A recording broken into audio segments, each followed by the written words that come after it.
தைப்பூசம் வந்ததையா தைப்பூசம் வந்ததையா தரையெல்லாம் மேகம் வந்து நீராட்டும் நேரமையா அழகன் குமரனுக்கு அபிஷேகம் நடக்குதையா சந்தனம் பன்னீரும் திருநீரும் மணக்குதையா பழனிமலை யானே என்று பக்தியோடு பாடுகிறோம் பழமாக இனிப்பவனை பசியார பார்க்க வந்தோம் பால்முகத்தை பார்க்க வந்தோம்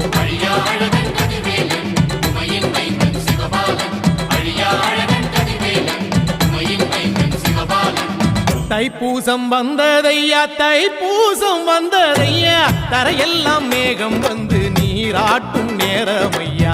ஆண்டி குமரனுக்கு அபிஷேகம் நடக்குதையா சந்தனம் பன்னீரும் திருநீரும் மணக்குதையா